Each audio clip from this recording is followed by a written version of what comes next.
Welcome to home style kitchen and vlogs. எல்லோரும் நல்லா இருப்பீங்கன்னு நினைக்கிறேன். எப்படி இருக்கீங்க? இன்றைக்கி பார்க்க போகிறது ஒரு ஸ்நாக்ஸ் ரெசிபி தான்றதை நீங்களே கண்டுபிடிச்சிட்டு இருப்பீங்க. ஆமாங்க, இது ஒரு பாரம்பரியமான டிஷ்ஷாக. இதுக்கு ஒரு ஸ்டோரி இருக்கான். பட் ஆனால் அந்த ஸ்டோரி எனக்கு இப்போதைக்கு தெரியாது. அப்புறமா ஒரு நாளைக்கு சொல்கிறேன் இதுக்கு ஸ்டோரி என்னன்னு கேட்டுட்டு. பட் ஆனால் இது பண்ணேன், உண்மையிலே ரொம்ப நல்லா இருந்தது. என்னன்னு ரொம்ப பீடிக்க போடாத சொல்லுன்னிடாதீங்க. என்னன்னு பார்த்தீங்கன்னா ஒரு பட்டணம் பக்கோடான்னு சொல்லிட்டு ஒரு ரெசிபி. அதை நான் ட்ரை பண்ணேன். இப்போ வந்து பசங்களுக்குலாம் லீவ் விட்டாங்க இல்லையா, அதனால் ஒரே ஸ்நாக்ஸ் ரெசிப்பியாக உங்களுக்கு காட்டிகிட்ருக்கேன் நான் கொஞ்ச நாளாகவே. ஏன்னா பசங்க வீட்டில் இருப்பாங்க, இந்த டைமில் தான் இதெல்லாம் பண்ணி கொடுக்க முடியும். எல்லாம் பண்ணி எல்லாம் வீட்டில் இருந்தீங்கன்னா என்ஜாய் பண்ணி சாப்பிட்லாம் இல்லையா, அதுக்காக தான். இதுக்கு என்னெல்லாம் வேணுன்றதை ஃபஸ்ட்டு நான் எடுத்துட்டேன். முதல்ல வந்து நம்ம இந்த சோம்பு இருக்கு இல்லையா, சோம்பை நல்லா இந்த மாதிரி நல்லா போட்டு அரைச்சிட்டு அது கூட வந்து பச்சை மிளகாய், இஞ்சி, பூண்டு எல்லாத்தையும் போட்டு நல்லா தட்டிட்டு நல்லா அரைச்சிருங்க. ஒரு அரைச்சி விட்ருங்க எல்லாத்தையுமே. அது தெரியாத மாதிரி ஒரு தட்டிக்கணுன்றாங்கல்ல, கொஞ்சம் நல்லாவே தட்டிக்கோங்க. கொஞ்சம் கம்மியாக தட்டிட்டிங்கன்னா அப்படி முழுசாக இருக்காதா மிளகா, அதனால் நல்லா தட்டிக்கோங்க. நெக்ஸ்ட் வந்து நான் வெங்காயம் கட் பண்ணி வச்சுருக்கேன். கருவேப்பிலை கொஞ்சம் கொஞ்சமாக சின்னதாக நறுக்கி வச்சுருக்கேன். கொத்தமல்லி தலையை கொஞ்சம் நல்லா நறுக்கி வச்சுருக்கேன். இஞ்சி கூட ஒரு சின்ன துண்டு தான் எடுத்திருக்கேன் பாருங்கள், போதும். அதுவே நான் பண்ண போகிறதே ரொம்ப கொஞ்சம் குவான்டிட்டி தான். எங்கள் வீட்டில் சாப்பிட ஆள் கிடையாது, அதனால் நான் கொஞ்சம் குவான்டிட்டி தான் பண்ணுவேன். அதை வச்சு நீங்கள் எவ்வளோ கொஞ்சம் அதிகமாக பண்ணணுன்றதை நீங்களே முடிவு பண்ணிக்கோங்க. அதிகமாக தேவைன்னா அதிகமான குவான்டிட்டி ஆட் பண்ணிக்கோங்க, அவ்வளோதான் தேவை. இந்த மாதிரி நல்லா பூண்டையும் வச்சு நல்லா தட்டிட்டு நல்லா அப்படியே ஒரு ஒன்றும் பாதியமாக எடுத்துருங்க. தோலோடு வச்சு நசுக்கலாம், ஒன்றும் பிரச்சனை இல்லை. ரொம்ப எக்ஸ்ட்ரா தோல் இருந்ததுன்னா பிச்சு எடுத்து நசுக்குனதுக்கப்புறம் எடுத்து போட்டுருங்க, அது ஒன்றும் பிரச்சனை கிடையாது. பிடிச்சி தான் போடணுன்னு கிடையாது. இந்த மாதிரி இந்த 4 இன்க்ரீடியன்ஸை இந்த மாதிரி நல்லா நச்சிட்டு அப்படியே ஒரு பக்கமாக எடுத்து வச்சிடலாம். அது ஒரு சேர்த்து அதுலேயே அந்த கல்லுலேயே விட்டு, இந்த கல் வந்தோடனே எண்ணெய் பிடிக்க முடியல. இதில் வச்சு நசுக்கிறது எனக்கு ஒரு ஆனந்தமாக இருக்குதுன்னு நினைக்கிறேன். அதனால் இதை வச்சு நல்லா நசுக்கிட்டு இருக்கிறேன். எப்போ பார்த்தாலும் அதில் அழகாக இந்த மாதிரி நச்சு எடுத்துட்டோம்னா இப்போ நம்ம என்ன பண்ண போகிறோம்னா ஒரு பவுல் எடுத்துக்கோங்க. டால்டா இருந்தால் தயவு செஞ்சு டால்டா போட்டு பண்ணுங்கள். என்கிட்ட டால்டா இல்லை. வெண்ணெய் இருந்தாலும் வெண்ணெய் போட்டு பண்ணலாம், என்கிட்ட வெண்ணெயும் இல்லை. அதனால் நெய் போட்டுட்டேன் நான். நெய் இருந்தாலும் நெய் போட்டுக்கலாம், ஒன்றும் பிரச்சனை இல்லை. போட்டுட்டு அதில் வந்து சோடா உப்பு இருக்கு இல்லையா, அதை இதில் போட்டுட்டு கொஞ்சம் ஒரு 1/4 ஸ்பூனுக்கும் கொஞ்சம் கம்மியாக போட்டுட்டு நல்லா இந்த மாதிரி தேய்க்கணும். அதில் அந்த சோடா உப்பு வந்து அதில் நல்லா கரையணும், நல்லா தேய்க்கணும். தேய்ச்சி நெய் வந்து கலர் மாறும், ஒரு மாதிரி ஒயிட்டாக வரும். அந்த அளவுக்கு நல்லா அந்த கரையணும் அந்த உப்பு அந்த நெய்யில்.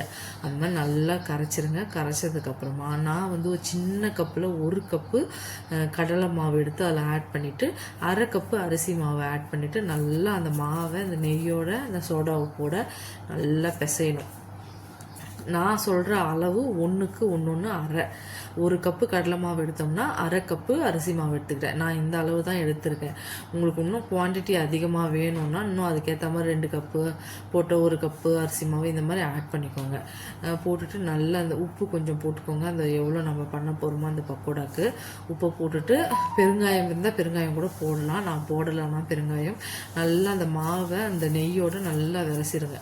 நல்லா இப்படி பிடிக்கணும், உதுந்துற அளவுக்கு மாவை வந்து ஃபுல்லாக அந்த நெய் வந்து அப்சர்வ் பண்ணிடணும். அந்த அளவுக்கு நல்லா பிசைச்சு முடித்ததுக்கப்புறமா நீங்கள் வந்து அதில் வந்து நம்ம இப்போ எடுத்து வச்சுருக்கோங்க இல்லையா, இடித்து வச்சோம் பார்த்தீங்களா, சோம்பு, பச்சை மிளகாய், இஞ்சி, பூண்டுன்னு அதையும் தூக்கி அதில் போட்டு நல்லா பிசைஞ்சிட்டு ஆனியன் வந்து கொஞ்சம் கம்மியாக கூட போட்டுக்கலாம். ஆனியன் ரொம்ப பிடிக்குன்றவங்க கொஞ்சம் நிறைய கூட போட்டுக்கலாம், ஒன்றும் பிரச்சனை இல்லை.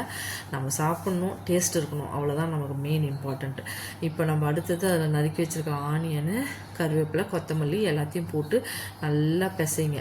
ஃபஸ்ட்டு இந்த மாவோட வெறுமனே போட்டு நல்லா எல்லாத்தையும் பிசைங்க. ஏன்னா வந்து அதில் தண்ணி அவசரப்பட்டு ஊற்றிடக்கூடாது, அதனால் சொல்கிறேன். இதை நல்லா பிசைஞ்சிட்டு லைட்டாக தண்ணி தெளித்து அப்படி உருண்டை பிடிச்சா உருண்டை வர அளவுக்கு பண்ணால் போதும். ரொம்பலாம் வந்து தண்ணிலாம் ஊற்றிடக்கூடாது, புதன்லாம். லைட்டாக அப்படி மாவும் அந்த தண்ணியை தெளிச்சுட்டு அந்த உபிரியாக இருந்தாலும் இப்படி பிடிக்கணும் உருண்டை, அவ்வளோதான் தேவை நமக்கு. ரொம்ப தண்ணி ஊற்றிடாதீங்க.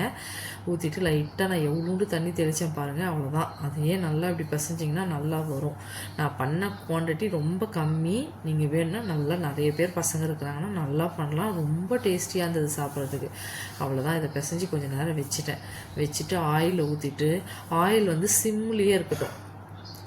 நான் இந்த மாதிரி தட்டில் உருண்டை பிடிச்சி வச்சுக்கிட்டேன் எல்லாத்தையும். ஆயில் வந்து சிம்லேயே இருக்கட்டும், ரொம்ப ஹீட் ஆகிடக்கூடாது, புகை வர அளவுக்குலாம் ஆயில் இருக்கக்கூடாது. ஆயில் வந்து சிம்மில் வச்சுட்டு கொஞ்சம் அந்த ஹீட் லைட்டாக தான் ஹீட்டாக இருக்கணும். அந்த டைமில் இந்த பக்கோடாவை தூக்கி போட்டுட்டு கொஞ்சம் நேரம் கலராதிங்க, அப்படியே விடுங்க. அப்புறமா கொஞ்சம் ஃப்ரை ஆனதுக்கப்புறம் கொஞ்சம் கலரி விட்டிங்கன்னா அழகாக பொறுமையாக வேகும், உள்ளெல்லாம் நல்லா வெந்து வரும். வெந்து வந்ததுக்கப்புறம் எடுத்து வச்சுக்கோங்க. அவ்வளோதாங்க, சூப்பரான ஒரு பட்டணம் பக்கோடா ரெடி. இது பட்டணம்னு எதுக்கு பேர் வந்ததுன்றதை எங்கள் ஹஸ்பண்ட் கிட்ட கேட்டுட்டு நான் அதுக்கப்புறமா அந்த ஸ்டோரியை உங்ககிட்ட சொல்கிறேன். பட் எனக்கு தெரியாது, உண்மையிலேயே தெரிஞ்சால் இப்பயே அந்த ஸ்டோரியை சொல்லியிருப்பேன். இதுக்கு ஏதோ ஸ்டோரி இருக்குது அப்படின்னு சொன்னார், அதனால சொல்கிறேன். இப்போ நல்லா இது வந்து டீப் ஃப்ரை ஆகணும் பொறுமையாக. குலோப் ஜாமுன் நம்ம வேக வைப்போம் பார்த்தீங்களா, அந்த மாதிரி தான் வேக வைக்கணும்.